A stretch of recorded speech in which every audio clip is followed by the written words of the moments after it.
여러분이 가장 기초부터 시작하면 됩니다.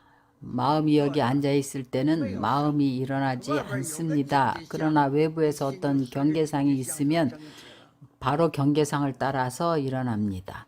어떤 경계상도 없으면 고요해집니다. 마음에 아무 생각도 없다가 누군가 부르면, 여러분의 이름을 부르면 바로 마음이 일어납니다.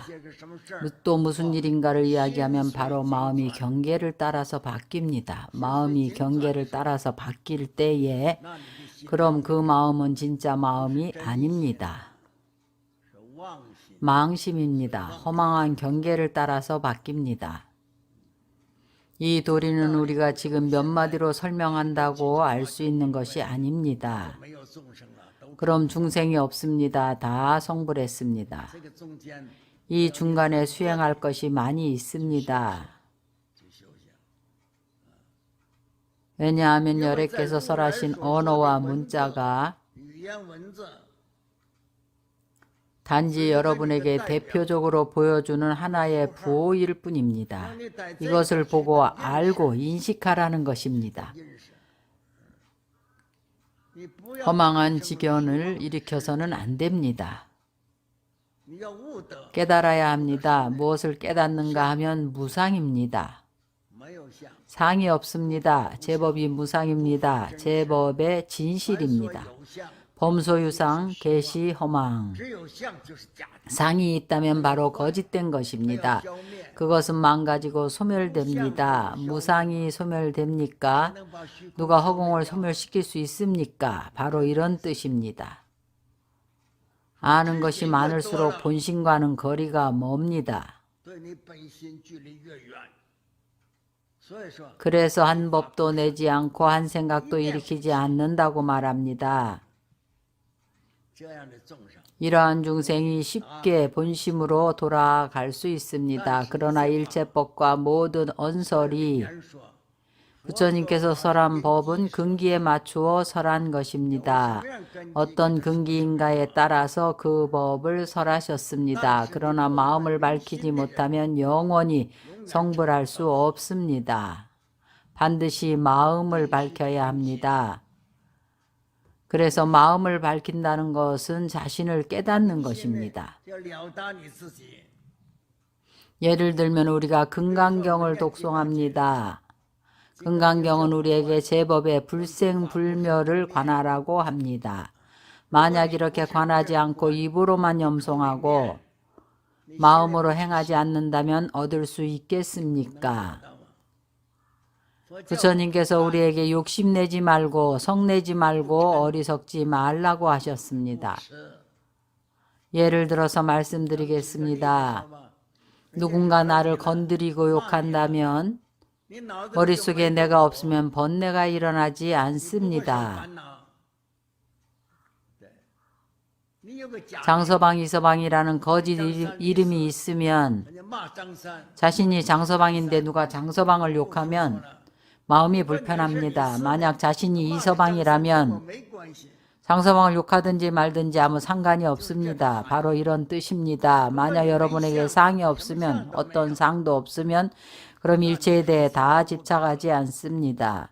어떤 사물에 대해서도 마음에서 내려놓을 수 있고 본질을 간파할 수가 있습니다. 그러나 모든 중생들이 다 그렇게 생각하지는 않습니다. 우리가 태어날 때 무엇을 가지고 왔습니까?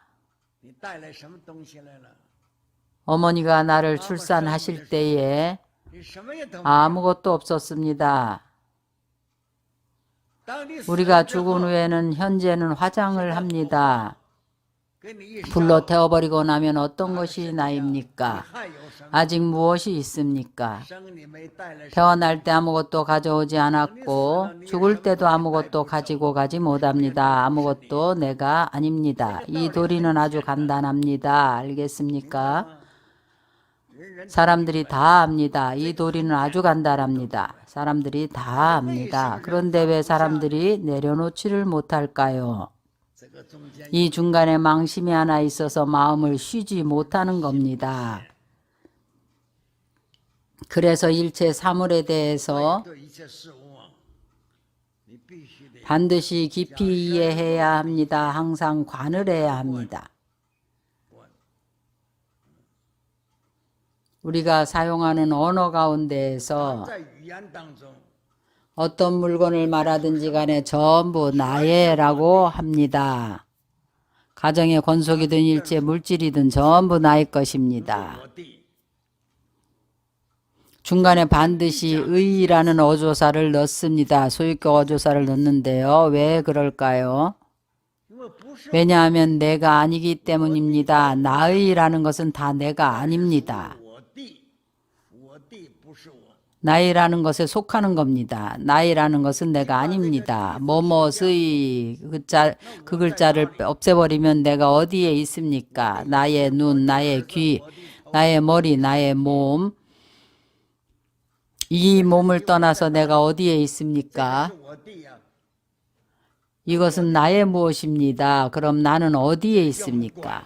이것은 우리가 관을 해야 합니다. 관은 바로 생각하는 것입니다. 바로 사유하고 수행하는 것입니다. 매일 이곳에서 수행하는 것입니다. 그래서 나를 찾고 나면 깨달은 것입니다. 우리가 깨달았다고 말하는 것은 분명히 알게 되는 것입니다. 이 육체는 내가 아닙니다. 이것은 내가 죽은 후에 진짜 내가 존재한다는 것을 설명하는 것입니다. 사람들은 죽어버렸다고 말합니다. 그러나 죽었다고 끝난 것이 아닙니다. 무엇이 있는가 하면 업이 아직 따라다닙니다. 설령 백천급 억만 만년을 지나더라도 자신이 지은 업은 선업이든 악업이든지 간에 끝나지 않습니다. 지은 업이 없어지지 않고 따라다닙니다. 빚진 것은 반드시 갚아야 합니다. 바로 업을 마치지 못한 것입니다. 만약 수행을 해서 성취를 한다면 공간 수행을 해서 순식간에 성취하면 다 마치는 겁니다. 이 순간에 영원히 마친 것입니다. 공해진 것입니다. 세상 사람들은 다 그 복덕을 짓고 있기 때문입니다. 앞에 단락의 문자는 모두 지혜를 가리키고 있습니다. 오직 지혜를 말하고 있습니다. 이하의 문장은 부처님은 복덕을 써서 물질로 이것을 형용하고 있습니다. 무엇을 형용하고 있는가 하면 이 득실을 형용하고 이 유무를 표현하고 있습니다. 문영과 무주를 형용하고 있습니다. 수보리야, 내 뜻에 어떠한가? 어떻게 생각하느냐 는 것입니다. 내 뜻에 어떠한가라고 하는 것은 모두 부처님께서 수보리에게 물은 것입니다. 어떻게 사유하고 어떻게 생각하느냐는 것입니다. 부처님께서 그에게 말했습니다. 만약에 어떤 한 사람이 엄청난 재물을 가지고 있는데 삼천대천세계를 칠부로 가득 채워가지고 이렇게 많은 재물로서 우리는 삼천대천세계는 말할 것도 없이 우리 이 강서성에 한 성만큼의 보배가 있다고 말하더라도 온 땅 위에 보배로 가득 채워서 강서성 땅 위에 온통 다 보배를 가득 채운다면 삼천대천세계의 보배라고 말하는 것은 아주 큰 것입니다. 한 부처님께서 관하라는 구역입니다. 그것을 가지고 무엇을 하는가 하면 사람들에게 보시를 합니다. 삼천대천세계의 보배로서 보시하는 겁니다. 그 사람이 얻는 복덕은 당연히 많을 것입니다. 많다고 할 수 있는가, 많은가, 많지 않은가, 수보리가 말하기를 매우 많습니다. 이 복덕이 너무나 큽니다. 왜 그것을 많다고 합니까? 세존이시여. 무슨 까닭인가 하면 물질을 말하는 것이 아니고 정신을 말하는 것입니다. 복덕은 복덕의 성품이 아니므로 여래께서 복덕이 많다고 말씀하십니다. 아무리 삼천대천세계의 칠보라 하더라도 다함이 있는 것입니다. 역시 다함이 있는 것이므로 단지 삼천대천세계의 칠보일 뿐입니다. 시방의 삼천대천세계의 칠보가 아닌 것입니다. 이것이 드러난 의미입니다. 이 칠보를 가지고 중생들에게 공양을 하고 보시를 하면 당연히 복덕이 많을 것입니다. 그래서 수보리가 이어서 말하기를 복덕은 복덕의 성품이 아닙니다. 상이지 성품이 아닙니다. 수량이 아무리 많더라도 역시 다할 때가 있습니다. 만약 복덕이 채라면 다함이 없습니다. 여기에서 말하는 공의 뜻은 바로 우리가 말하는 일체 물질입니다. 결국에는 한도가 있고 수량이 있습니다. 하나의 삼천대천 세계의 칠보일 뿐이지 않습니까? 역시 한량이 있는 것입니다. 그래서 그것은 체와 성이 진실로 많은 것입니다. 그래서 수보리가 많다 했는데 많다는 것이 상이 아닙니다. 복덕은 복덕의 상이 아닙니다. 그러므로 여러께서 복덕이 많다고 한 것입니다. 복덕은 복덕의 성품이 아닙니다.